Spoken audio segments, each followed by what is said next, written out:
Great morning, class. I hope you all are fine. Today we are going to understand the next part of our chapter number 8, Introducing Python. So in today's topic we are going to understand the two modes in which Python works. In previous class we had understood that Python can work in two ways. First was your interactive mode and second was your script mode. So let's understand about interactive mode. Python programming in interactive mode. In the interactive mode of Python, the instructions are executed line by line giving the output.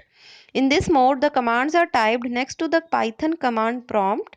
For example, if you type 3 plus 6 next to the Python prompt, it will give you the result 9.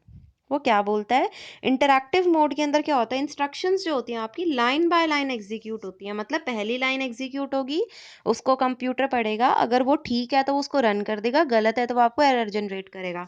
फिर वो next line को read करेगा, अगर वो right line will be run करेगा, read करेगा, अगर वो ठीक होगी तो उसको रन कर देगा, अदरवाइज एरर जनरेट कर देगा. तो वो लाइन बाय लाइन करेगा एग्जीक्यूशन.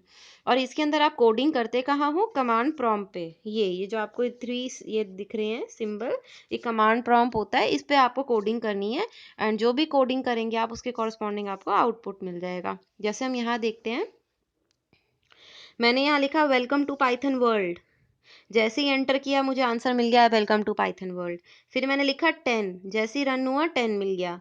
फिर मान लो मैंने लिखा 10 लेस देन 5, तो 10 लेस देन 5 तो नहीं है, 10 तो ग्रेटर देन 5 है, तो मुझे मिल गया फॉल्स. फिर मैंने लिखा 10 प्लस 20, 10 प्लस 20 क्या होता है, 30 होता है, तो मुझे आउटपुट में क्या मिल गया, 30 मिल गया. मतलब आप कमांड प्रॉम्प्ट पे कुछ भी कोडिंग करेंगे और उसको कोडिंग के अकॉर्डिंग आपको क्या होगा, आंसर मिल जाएगा. Next is your use of interpreter. In interactive mode of Python, the commands are executed line by line. When you type a command next to Python prompt and press enter key, the interpreter converts the command into machine language. After processing, the interpreter again converts the machine code into human readable form. तो वो क्या बोलता है, आप जो command prompt होता है उसके ऊपर अपना कोड लिखते हो, एंटर प्रेस करते हो. एंटर जैसे ही आप प्रेस करते हो तो जो आपका इंटरप्रेटर होता है वो उसको मशीन लैंग्वेज में कन्वर्ट कर देता है.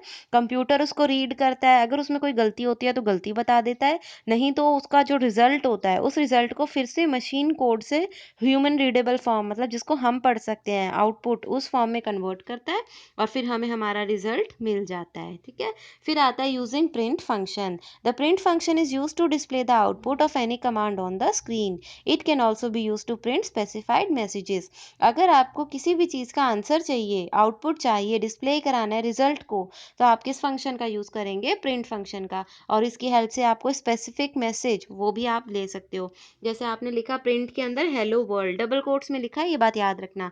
डबल कोट्स में आप जो भी चीज़ लिखोगे प्रिंट फंक्शन के अंदर, वो वैसे की वैसी आपकी आ जाएगी. Next है, Python is a case sensitive programming language. It means that Python differentiates between capital and small letters. For example, print P capital and print P small capital are different things for Python. Where print जो small letters में है वो एक valid command है, लेकिन अगर print आप capital letters में लिखते हो तो वो कोई command ही नहीं है, वो सिर्फ एक word है, उसको वो execute नहीं करेगा. ठीक है. तो इसके अंदर आपको small letters और capital letters का जो है आपको फ़र्क पता होना चाहिए. Next are using IDLE as a calculator. To evaluate an expression, it is not necessary to use print function. If you type any arithmetic expression at the Python prompt and press enter key, the interpreter automatically evaluates it and shows the result. In this case, interpreter acts as a simple calculator.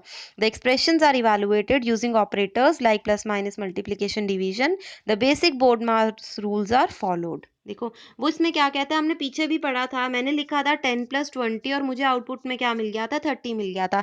तो यही बोल रहा है, अगर आप simple expressions लिख दोगे 10 plus 20 या 10 ग्रेटर देन 20, तो उसके कॉरस्पॉन्डिंग वो उनको सॉल्व करके दे देगा. जैसे 10 प्लस 20 लिखा उसने 30 दिया, 45 डिवाइडेड बाय 6 लिखा तो उसने 7.5 दिया, 67 इंटीजर, ये डबल स्लैश जब आप यूज़ करते हो तो ये यूज़ होता है आपका फॉर इंटीजर डिवीजन, तो उसने आपको 8 दिया.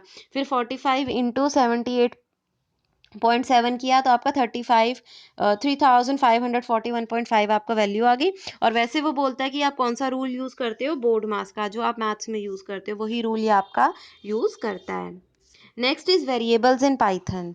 वो बोलता है if you need to store some food for future use what will you require. देखो अगर तुम्हें खाना स्टोर करना हो अपने आगे के लिए तो तुम्हें क्या चाहिए, तुम्हें एक कंटेनर चाहिए होगा जिसके अंदर तुम फूड को स्टोर कर सकते हो। सिमिलरली जब आप वैल्यूज़ के साथ काम करते हो, वैल्यूज़ इज 2 3 4 5 6 पाइथन में, तो तुम्हें कोई चीज़ तो चाहिए ना जिन वैल्यूज़ को हम यूज़ और स्टोर कर सके ताकि जब उनकी नीड हो हम उनको यूज़ कर सकें। तो ऐसी जो स्टोरेज लोकेशंस होती हैं उनको आप क्या बोलते हो, वेरिएबल्स। वेरिएबल क्या होता है, मेमोरी में वो लोकेशन होती है जहाँ पे आप पाइथन में जो यूज़ करते हो उनको स्टोर कर सकते हो। A variable can store only one data value at a time. एक टाइम पे आपकी कोई एक वैल्यू को ही वो स्टोर कर सकता है। When a new value is stored in variable its previous value gets over written. अगर नई वैल्यू डाल दोगे उस वेरिएबल के अंदर तो पुरानी वाली भूल जाएगा। जैसे आपने बोला एक्स में 5, फिर कहीं आगे जाके आपने बोल दिया एक्स में 6, तो अब वो भूल जाएगा कि एक्स में 5 था, अब उसके अकॉर्डिंग एक्स में 6 ही है। तो अब हम एक ऑपरेटर पढ़ते हैं, वो है assignment operator. Values are assign to variable using assignment operator. अब वेरिएबल में वैल्यू जाएगी कैसे, तो वो जाती है एक ऑपरेटर से जिसका नाम होता है असाइनमेंट ऑपरेटर। जैसे अगर मैं ये लिख दूँ एक्स इक्वल टू 25, तो x इक्वल टू 25 लिखते ही जो आपकी 25 वैल्यू थी वो असाइन हो गई, किसको असाइन हो गई, x को। तो observe the following codes to understand the use of assignment operator. जैसे मैंने लिखा a इक्वल टू 10, तो 10 वैल्यू किसको असाइन हो गई, a को। 20 b इक्वल टू 20, 20 किस में चली गई, b में। अगर मैंने लिखा c equal to a plus B, अब a में क्या था 10 था, b में क्या था 20 था, दोनों को ऐड करो 30 बना, तो c में क्या चला गया 30 चला गया। और फिर मैंने लिखा a equal to c minus 10, अब c में क्या था 30 था, 30 माइनस 10 20, तो अब a में क्या आ गया 20। पहले a में क्या था 10 था, अब a में क्या आ गया 20। तो जो 10 वाली वैल्यू थी अब वो कंप्यूटर भूल जाएगा। अब कंप्यूटर को याद क्या रहेगा कि a में 20 है। तो वो यही बोल रहा था कि जब भी आप न्यू वैल्यू डाल देते हैं तो ओल्ड वैल्यू को वो, प्रीवियस वैल्यू को वो भूल जाता है।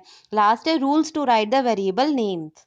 There are certain rules which have to be followed to form valid variable names. The rules for valid identifiers are, जो आप वेरिएबल का नाम लिखते हो, जैसे हम एक्स वाई जेड लिख रहे हैं यहाँ पे, तो हम अगर कोई ढंग का वेरिएबल नेम लिखना चाहते हैं, जैसे आप उसमें रिजल्ट डालना चाहते हो तो आप उसको रिजल्ट लिख सकते हो, आपको एक्स वाई जेड लाने की नीड नहीं है।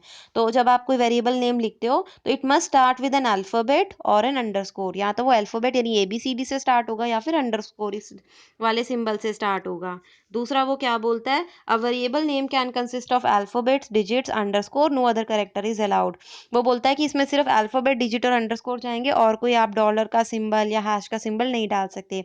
Python keyword can not be used as a variable name. जो कीवर्ड्स हैं, जैसे आपका प्रिंट है, ठीक है, अभी तो आपने प्रिंट ही पढ़ा है, तो आप इन जो भी इसके कीवर्ड्स आप आगे आगे पढ़ते जाओगे, तो जब आप कीवर्ड्स पढ़ेंगे इसके तो वो आप इनको यूज़ नहीं कर सकते एज पाइथन नेम। कीवर्ड्स क्या होते हैं, ये कुछ रिजर्व्ड वर्ड्स होते हैं जिसका पहले से ही कंप्यूटर को कोई मीनिंग पता होता है। तो जिन वर्ड्स का पहले से कोई मीनिंग है पाइथन के लिए, आप उन वर्ड्स को यूज़ नहीं कर सकते हो एज वेरिएबल नेम। तो क्लास, आप I hope you have understood this topic. Thank you.